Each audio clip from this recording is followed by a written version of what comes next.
Para falar mais sobre essa PEC, então, da prisão em segunda instância, a gente conversa agora com o mestre em Direito Penal pela Universidade de São Paulo e professor da Universidade do Estado do Rio de Janeiro, Davi Tangerino. Professor, boa noite. Bem-vindo de volta aqui ao Expresso CNN. Mona Lisa falando, me ouve bem?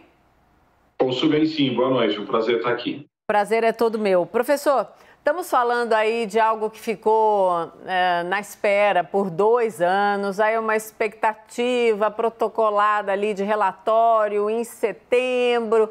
A gente achou que ia, mas a gente está falando de algo que atinge ou que já atingiu políticos que foram alvo de ações e de decisões. O ambiente não é favorável. Professor, quero muito ouvir a análise do senhor e entender qual é a expectativa real que a gente pode ter para o prosseguimento dessa PEC. Pois é, pela notícia que a gente tem hoje, né, houve por diversos partidos a troca dos membros da comissão. A classe política, de maneira geral, tem uma resistência a essa alteração da segunda instância e acho que ela tem por motivos diferentes, né?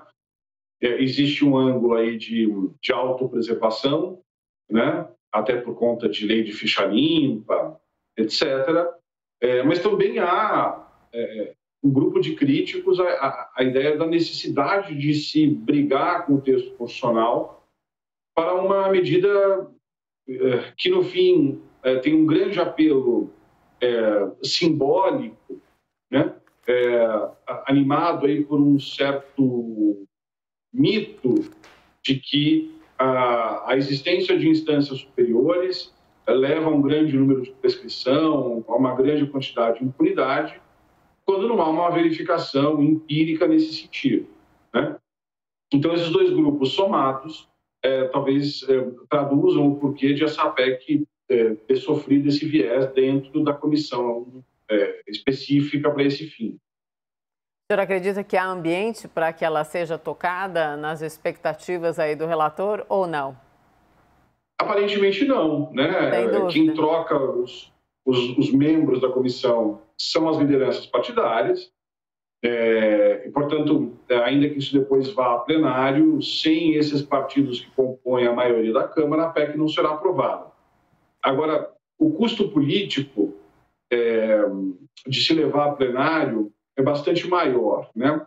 Porque aí a votação é nominal e tem toda a exploração política disso. Sem dúvida. Se o projeto morre na comissão, obviamente há uma preservação maior ali das lideranças, das legendas, porque é aquela coisa, as pessoas não querem, vários deputados não querem a PEC, mas não querem o ônus de publicamente terem rejeitado a proposta. Sem dúvida, até porque a cobertura é muito grande. Pelo assunto em si, né, já justifica o tamanho dessa cobertura. Chamar o Caio Junqueira também para a conversa. Doutor Caio Junqueira, agora baixa o doutor Caio Junqueira, que ele ama. Então, vamos lá, Caio. Professor, boa noite. Professor, a quem, na sua avaliação, compete esse debate? Ao Supremo Tribunal Federal ou ao Congresso Nacional? Não, sem dúvida ao Congresso. Esse tema chegou, como todo mundo acompanhou aqui, algumas vezes ao Supremo, na última vez numa ação declaratória, né? E o que se submeteu ao Supremo naquele momento foi a norma do Código de Processo Penal, que dizia que a pena só deveria ser executada ao final das instâncias, é constitucional ou não? E o Supremo disse é constitucional, né? Me lembro até que o ministro Dias Toffoli foi muito insistente em dizer, olha, estou analisando esta norma, né? Como que dando um recado que se viesse uma nova norma, ele poderia ter uma conclusão diferente, né? Então, eu acho até que o Supremo já tem tido proeminência demais em diversos debates que ficam travados ou impedidos no parlamento. Esse é um debate típico da Casa Parlamentar, né? E, portanto, o foro é adequado, né? Não acharia conveniente que, mais uma vez, a última palavra fosse do Supremo.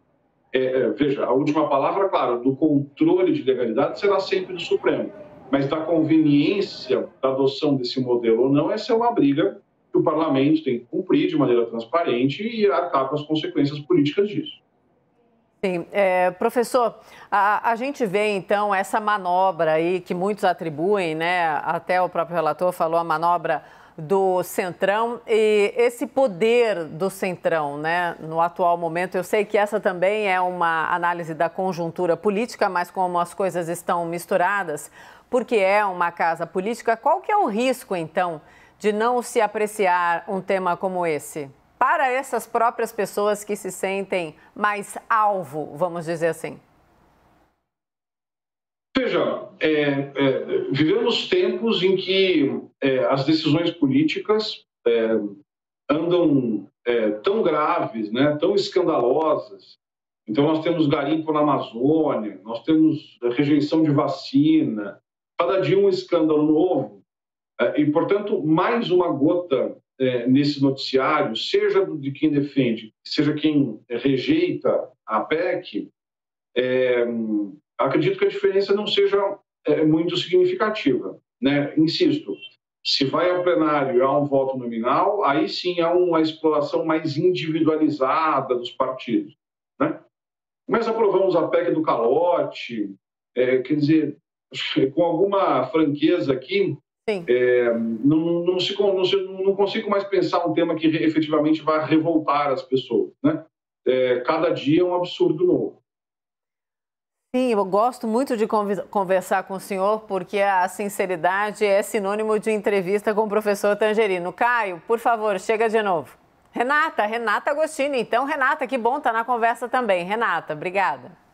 Doutor Tangerino, boa noite. Quando esse tema da prisão após segunda instância começou a ser bem martelado, ainda ali na esteira da Lava Jato, até pelos integrantes da agora extinta Força Tarefa, muito se falava do descolamento do que acontece no Brasil de outros países, ou seja, o nosso sistema, né, que prevê a prisão após o trânsito julgado, todas essas instâncias recursais, faria com que o Brasil tivesse numa posição distinta de diversas democracias. Eu gostaria que o senhor detalhasse um pouco isso e trouxesse essas especificidades à luz do debate hoje, porque se há uma vantagem desse debate ainda está ocorrendo, é que a gente tem um distanciamento, né, do furor ali da Operação Lava Jato e um amadurecimento, né, da conversa em torno desse tema. Pois é, esse é mais um dos mitos, né? Só o Brasil aguarda o trânsito julgado. É uma bobagem, né? A Alemanha também aguarda, por exemplo. O que nós temos efetivamente é uma corte constitucional híbrida no Brasil. Né? Ela é uma corte que tem temas constitucionais, mas também é um grau recursal comum, digamos assim. Né? Então, na Alemanha também é preciso ter trânsito julgado. Agora, não há um recurso normal, um habeas corpus, por exemplo, que se chegue na Corte Constitucional, que só decide temas constitucionais. Mas nos Estados Unidos prende em primeira instância. É verdade. Mas nós não podemos pensar um pedacinho do sistema que nos interesse. Né? Nos Estados Unidos, a chance de o Ministério Público conseguir apelar de uma decisão absolutória é ínfima. Né? Então, portanto, a pergunta gostamos do modelo americano? Então vamos adotá-lo na sua inteireza. Né? Olhar apenas para o aspecto da prisão, então terminou a primeira instância, o sujeito já é preso? Maravilha, então vamos abrir mão de todas as possibilidades recursais da acusação também. Né? Então, essas comparações com outros países, elas têm que ser feitas com muito cuidado, porque, de novo, né, se nós pegarmos apenas um pequeno aspecto, um instituto só, né, a gente não pode nunca perder de vista que esse instituto roda num sistema jurídico, num sistema constitucional. Né? Então, efetivamente, essas comparações acabam sendo pobres. Né? A discussão é qual é o modelo que é compatível com a Constituição brasileira e quais os motivos de alterá-lo. Né? Eu insisto que há muita fumaça para pouco dado. Os recursos especiais e extraordinários são pouquíssimos admitidos, tentar colocar uma linguagem mais simples, né? De todos os recursos que a defesa ou o Ministério Público apresentam, né, apenas uma ínfima parcela é admitida por essas cortes. Dessas, apenas uma ínfima parcela é provida, né?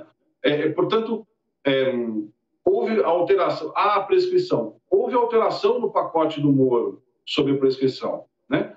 Então, essa história de que vai prescrever nos tribunais superiores já não vai mais acontecer pelo redesenho. Então, a pergunta que fica, na minha opinião, substancialmente estamos mudando a Constituição para quê? Se for apenas para atender a um reclamo populista, né, para fazer firula, melhor não mexer na Constituição. Até porque, pelo menos a PEC do TRAD tem uma coerência que ele mudaria o trânsito julgado para todas as matérias. Então, há um aspecto econômico aqui muito relevante. Nós estamos aprovando a PEC do calote de valores que o ministro Guedes já conhecia há 3 anos, pelo menos, né? Que é o tempo que ele está no Ministério. Valores esses foram constituídos depois de recurso para o STJ e para o STF. Aonde eu quero chegar com isso? Aprovada essa PEC, o próximo gestor público vai ter que ter clareza que quando o ente perder em segunda instância, ele já vai ter que aprovisionar recursos para isso. Então, existem ramificações muito importantes, o que demanda uma análise muito cuidadosa do modelo que nós queremos. Sem dúvida. Professor, quando o senhor fala do aspecto positivo de abrangência da PEC, é porque ela trata da execução também de penas, né, em outras áreas, é isso, do direito como o tributário, trabalhista e o eleitoral, né? É essa abrangência a qual o senhor se refere? Exato. Basicamente, a PEC faz com que todas as decisões transitem em segunda instância, não apenas as criminais, como uma turma queria, né? Então, isso quer dizer que se o Estado perder em segunda instância, o Estado de São Paulo, a União, a Prefeitura de Belo Horizonte, né, essa dívida já vai ser devida naquele momento. Ela também vai perder a chance de ficar discutindo isso no STJ e no STF. Para as causas cíveis, a mesma coisa. Então, é uma reforma, pelo menos tem essa coerência, né? É uma reforma do modelo recursal brasileiro como um todo e não apenas para os condenados em questões criminais.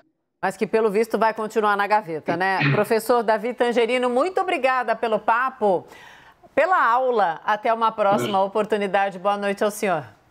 Boa noite, um prazer. Prazer é nosso. Obrigada.